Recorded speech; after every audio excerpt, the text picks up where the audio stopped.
اللہ الرحمن الرحیم۔ رسول اللہ صلی اللہ علیہ وسلم کی مبارک عادات میں سے ایک عادت یہ بھی تھی کہ آپ صلی اللہ علیہ وسلم کو جس سے محبت ہوتی، تعلق ہوتا، اس کے مرنے کے بعد آپ اس کے متعلقین کے ساتھ اچھا برتاؤ کیا کرتے تھے۔ آج کل لوگوں کو کسی سے محبت ہوتی ہے تو وہ محبوب جب دنیا سے گیا تو بس اس کے سارا حساب کتاب ختم ہو گیا۔ ایک صحابی آئے، رسول اللہ صلی اللہ علیہ وسلم سے عرض کیا والدین کے ساتھ حسن سلوک سے متعلق، تو آپ صلی اللہ علیہ وسلم نے فرمایا اپنے والد کے ساتھ اچھا سلوک کرو، اور والد دنیا میں نہیں ہے، فرمایا تبرہ ود ابیک، اپنے والد کے دوستوں کے ساتھ اچھا سلوک کرو۔ یعنی جب باپ دنیا سے چلا جائے تو اب باپ کے ساتھ تو حسن سلوک کا موقع ختم ہو گیا، سوائے دعاؤں کے، دعائیں کی جا سکتی ہیں باپ کے لیے، لیکن باپ کے دوست احباب موجود ہیں جن سے آپ کی دوستی نہیں ہے، آپ کے والد کی دوستی تھی، تو ان دوست احباب سے اچھی طرح سے ملنا چاہیے انسان، اور ان کو بتانا چاہیے کہ میں آپ سے اچھا تعلق اس لیے رکھ رہا ہوں کہ آپ میرے والد محترم کے دوست تھے۔ حدیث میں ہے کہ آپ صلی اللہ، حضرت عائشہ رضی اللہ تعالی عنہ فرماتی ہیں کہ رسول اللہ صلی اللہ علیہ وسلم، آپ کی جب زوجہ حضرت خدیجہ کا انتقال ہو گیا، آپ صلی اللہ علیہ وسلم کو اپنی زوجہ حضرت خدیجہ سے بہت محبت تھی۔ جب انتقال ہو گیا تو آپ صلی اللہ علیہ وسلم بکری ذبح کرتے، اس کے گوشت کو تقسیم کر کے حضرت خدیجہ کی سہیلیوں کے گھر بھیج دیا کرتے تھے۔ تو یہ آپ صلی اللہ علیہ وسلم نے اپنی زوجہ کو کہ دنیا سے جانے کے بعد ان کی سہیلیوں کے ہاں ہدایہ بھیجیں۔ اس سے بھی پتہ چلتا ہے کہ نبی کی سنت کیا ہے کہ اپنے قریبی رشتہ داروں کے دنیا سے جانے کے بعد تعلق ختم نہیں ہوتا، بلکہ ان کے دوست احباب سے تعلق رکھنا چاہیے، اور ان کو یہ باور کرانا چاہیے کہ ہم آپ سے اس لیے یہ حسن سلوک کر رہے ہیں کہ آپ ہمارے فلاں محبوب کے دوست ہیں، زندگی میں بھی اور مرنے کے بعد بھی۔ البتہ یہاں ایک بات میں اکثر لوگوں کو بتاتا ہوں کہ آپ کی جب بیوی کا انتقال ہو جائے، اللہ نہ کرے، ویسے تو عام طور پہ مردوں کے انتقال پہلے ہوتے ہیں، ان کی بیویاں بعد میں ہی مرتی ہیں، ریشو یہی ہے دنیا میں۔ آپ کا انتقال بعد میں ہو، بیوی کا انتقال پہلے ہو جائے، تو پھر آپ اس سنت کو کیسے زندہ کریں گے؟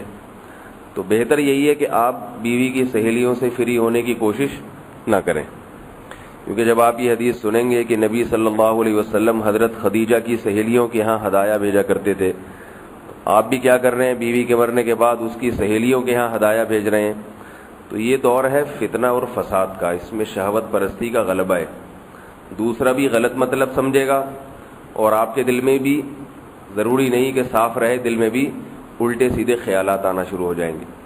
لہذا حدیث پر عمل کرنے سے پہلے تھوڑا سا یہ سوچ لیجئے گا کہ ہم جس دور میں ہیں کہ کیا یہ وہی پاکیزہ دور ہے، یا میرا دل اسی طرح پاکیزہ ہے جس طرح نبی صلی اللہ علیہ وسلم کا دل پاکیزہ تھا۔ تو زوجہ کے متعلقین میں جو ذرا عمر والی خواتین ہیں، جن کی عمر زیادہ ہے، ان کے ساتھ تو حسن سلوک کرنا چاہیے۔ جوان عورتوں کے ساتھ اس زمانے میں تھوڑا سا کنارہ کشی ہی اختیار کرنی چاہیے۔ تو اب بیوی کے مرنے کے بعد اس کے متعلقین سے اگر حسن سلوک کرنا ہے تو اس کی والدہ سے کریں، اس کے بھائیوں سے، سالی کو بھی معاف کر دیں، ٹھیک ہے نا؟ لوگ کیا کرتے ہیں کہ جی اس کا بھی بہت زیادہ اکرام شروع کر دیتے ہیں، سالیوں کا اتنا ساس کا نہیں کر رہے ہوتے جتنا سالیوں کا اکرام کر رہے ہوتے ہیں۔ تو ساس کو شریعت میں ترجیح ہے سالی پر، وہ ماں کی جگہ ہوتی ہے، اس کا اکرام زیادہ ہے۔ تو بہرحال اس حدیث سے یہ معلوم ہوا، یہ جو والد کے بارے میں حدیث اللہ کے نبی کی اور آپ صلی اللہ علیہ وسلم کا اپنا عمل کہ اپنے قریبی رشتہ داروں کے دنیا سے جانے کے بعد ان کے دوست احباب کے ساتھ اچھا سلوک کرنا چاہیے۔ یہ جب دنیا سے جانے کے بعد ہے تو دنیا میں بھی ہے۔ علماء سے کسی کو محبت ہو تو علماء کے متعلقین سے بھی محبت ہونی چاہیے۔ لوگوں کا ایک عجیب حساب ہے کہ جب کسی سے محبت کرتے ہیں تو اس کے رشتہ داروں میں پھر کیڑے نکالتے ہیں، وہ فلاں ایسا ہے، فلاں یوں ہے، فلاں میں یہ خرابی ہے، وہ حضرت جی تو بڑے نیک ہیں مگر ان کا بیٹا ایسے ہی الٹی سیدھی حرکتیں کرتا ہے، حضرت جی تو بہت اچھے ہیں مگر ان کے فلاں رشتہ داروں کو دیکھو۔ تو بھائی آپ کو معلوم ہے کہ آپ جس سے محبت کرتے ہیں اس کو جب آپ کی یہ باتیں پتہ چلیں گی اس کو تکلیف ہوگی. کسی انسان کی بھی اولاد ہو یا رشتہ دار ہو وہ اس کی برائی سننا پسند نہیں کرتا. وہ چاہتا ہے کہ کوئی، ہر آدمی چاہتا ہے بھائی میری اولاد ہے لوگ اس کے اچھا تذکرہ کریں. تو جب آپ کو اس سے محبت ہے تو اس کی اولاد کی خامیوں پہ پردہ ڈالنا چاہیے، خوبیوں کو بیان کرنا چاہیے، مصلح بننا چاہیے، مفسد نہیں، فساد والا نہیں بننا چاہیے. برائیاں ایک دوسرے سے بیان کر کے کیا نقصان ہوتا ہے؟ معاشرے میں فساد بڑھتا ہے، خیر کا کام نہیں ہوتا. اور خیر کی چیزوں کو اگر ہائی لائٹ کیا جائے، اس کو اجاگر کیا جائے تو خیر اور زیادہ پھیلتی ہے. صحابہ کرام اس بات کا خیال کیا کرتے تھے کہ رسول اللہ صلی اللہ علیہ وسلم کے اعزاء و اقارب کا احترام کیا کرتے تھے. ایک صحابی نے حضرت انس بن مالک رضی اللہ تعالی عنہ کی خدمت کی. حضرت انس بن مالک نبی صلی اللہ علیہ وسلم کے خادم تھے، تو حضرت انس بن مالک کو تو خدمت کی عادت پڑی ہوئی تھی. اب دوسرے صحابی ان کی خدمت کر رہے ہیں، اور وہ صحابی بھی قریشی تھے. قریشی حضرت انس بن مالک مدینہ کے تھے، انصاری. تو ان صحابی نے فرمایا کہ میں نے جب سے انصار کو نبی صلی اللہ علیہ وسلم کی خدمت کرتے دیکھا ہے، میں نے یہ قسم اٹھائی ہے کہ میں کسی انصار سے خدمت نہیں لوں گا، ہمیشہ اس کی خدمت کروں گا. سمجھ میں آئی بات؟ یعنی میں نے جب سے دیکھا کہ انصار نے کس کی خدمت کی ہے؟ محمد صلی اللہ علیہ وسلم کی. تو میں نے یہ قسم اٹھا لی کہ اب مجھے کوئی بھی انصاری صحابی ملیں گے سفر میں، حضر میں، تو میں ان کی خدمت کروں گا، ان سے خدمت نہیں لوں گا. تو یہ بھی جذبہ ہونا چاہیے کہ بھائی جس سے محبت ہے تو اس کی خدمت کرنے والے سے بھی محبت ہونی چاہیے، اس کے دوست احباب سے بھی انسان کو محبت ہونی چاہیے. محبت کا یہ عجیب اصول ہے کہ ایک سے محبت ہے، اس کے محبوبوں سے دشمنی ہے. تو یہ پھر اس کی علامت ہوتی ہے کہ محبت میں کھوٹ ہے. ایک خاص بات یہاں پر کہ محبت کرنے کا حکم ہے، فالو کرنے کا حکم نہیں ہے، کسی کی اتباع کرنے کا حکم نہیں ہے.